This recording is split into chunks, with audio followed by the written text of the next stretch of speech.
Hello everyone, my name is Heng. I run a company called LARUS Ltd. We lease IPv4 addresses across 60 countries to most of the major telecoms as well as ISPs worldwide.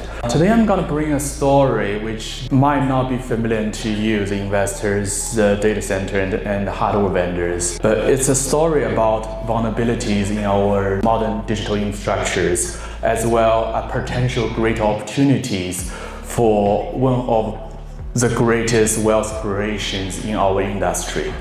It's about IP addresses. IP address, as many of you probably familiar, is just an identifier being assigned to every device on the internet. Every device needs a unique identifier to connect each other, but it has an finite amount.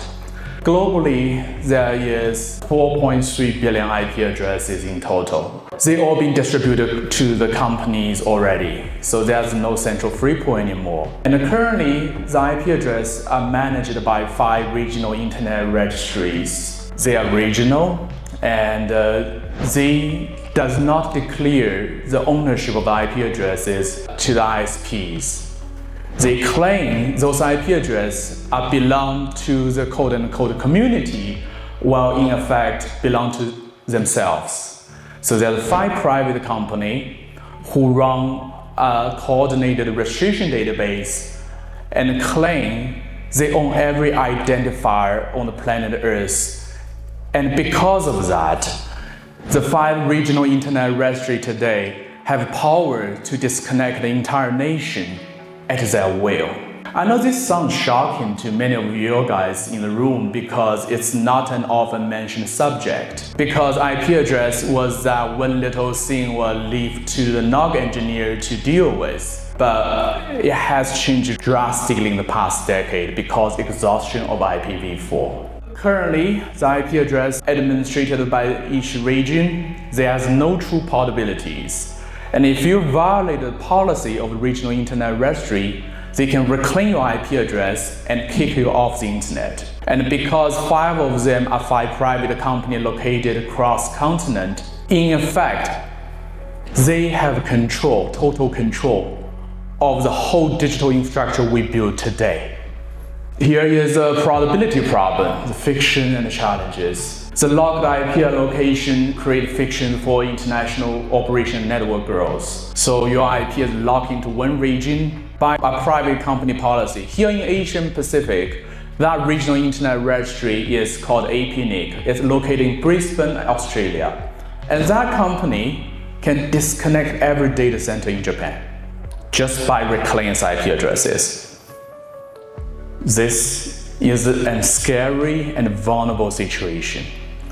And for past 25 years, that company has one shareholder and 1 directors, and so that one person was owning the company for 25 years. And that person had always the power to disconnect the entire Asian Pacific, which is extremely dangerous for the internet.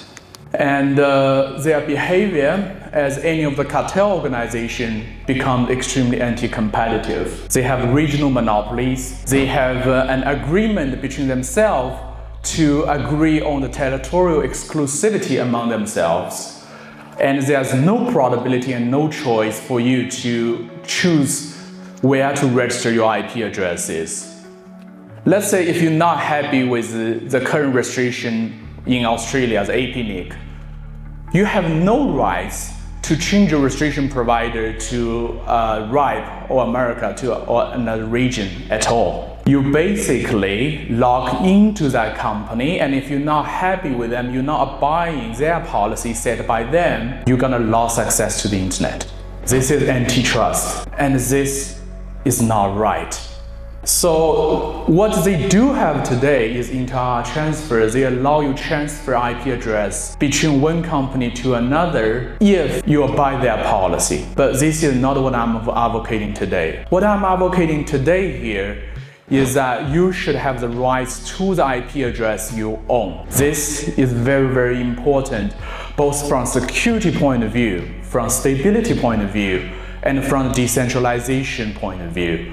That we should not allow a centralized control of the identifiers we operate our entire business on. Because no IP, no internet. It's the service enabler of today. And today, if you want to change one IR to another, a user cannot initiate it. They need to obey the policy of the IR at the mercy of their user agreement, which you have absolutely no rights with.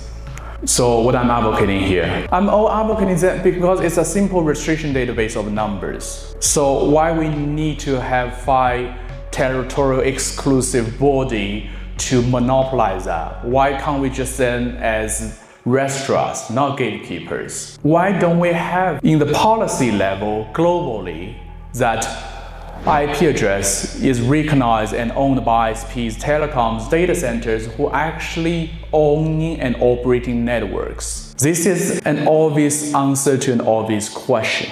The reality is, just like people in this room, people like you are not aware of the severeness and seriousness of the situation, are not participating in this global policy-making process. A small group of individuals has been running the global regional internet registries are getting away with this centralized and monopolistic control. So today I'm here. One of the first time ever I bring the subject of IP address registration out of this target room to a wider audience. I want people to recognize, to understand, to appreciate the vulnerability of our digital infrastructure based on those registrars, as well as appreciate the potential opportunity might create if we allow the registration of IPv4 being truly decentralized.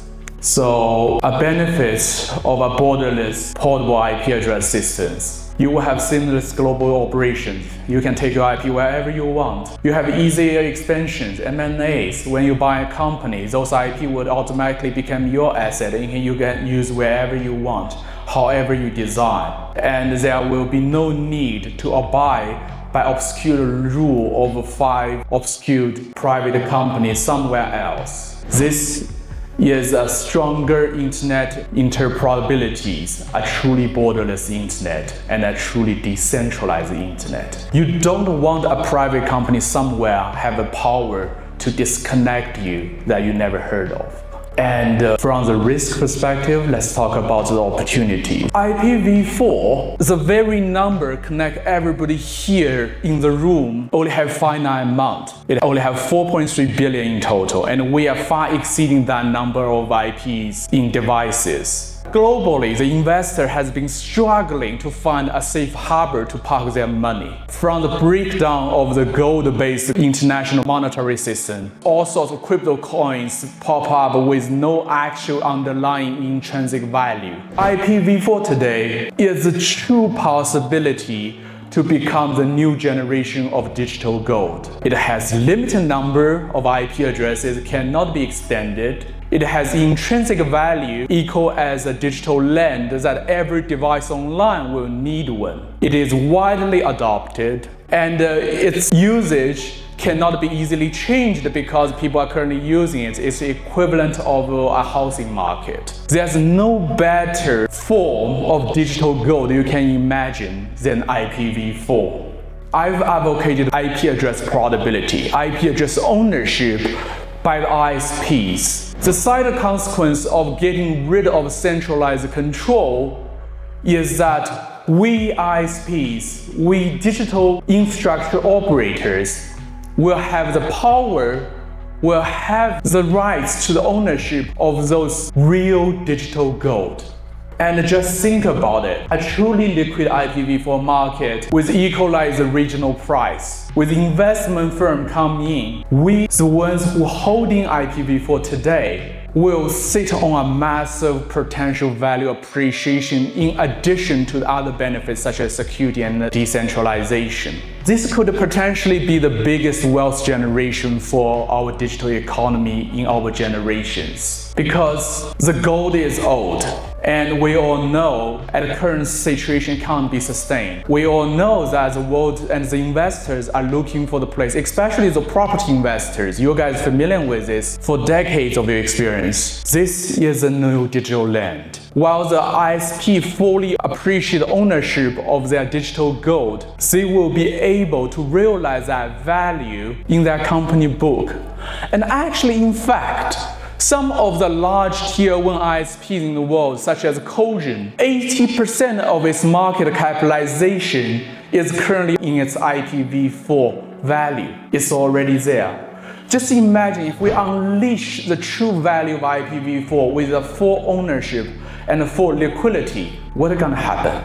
The telecoms today, the ISPs today, your market cap could be 10 times than what it was today. Just because appreciation of this new digital gold you're already holding in your hand. This is an opportunity too good to be ignored.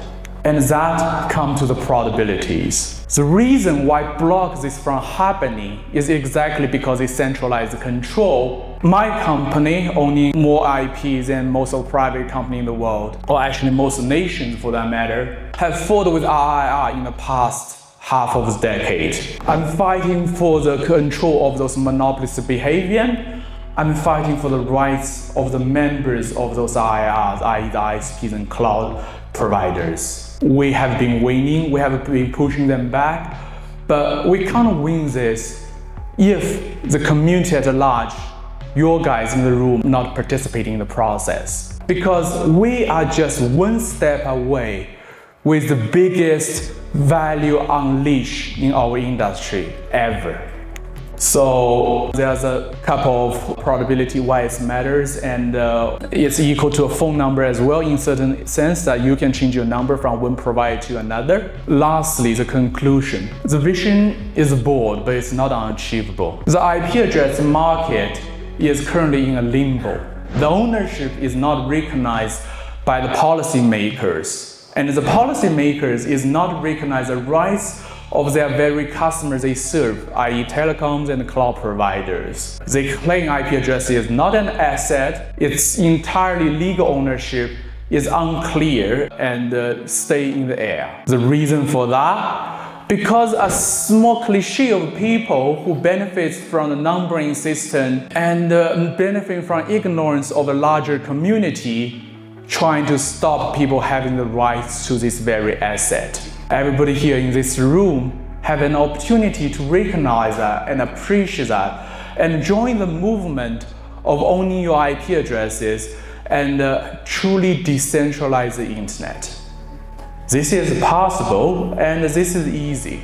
All we need to know is just put our voice, say we want to own the IP addresses. We want to have the digital identifier which enables the survival of our business to be owned and fully controlled by us, not some obscure company elsewhere in the continent. That's all. It will both enable the security, independence, as well as the biggest wealth generation in our industry moving forward.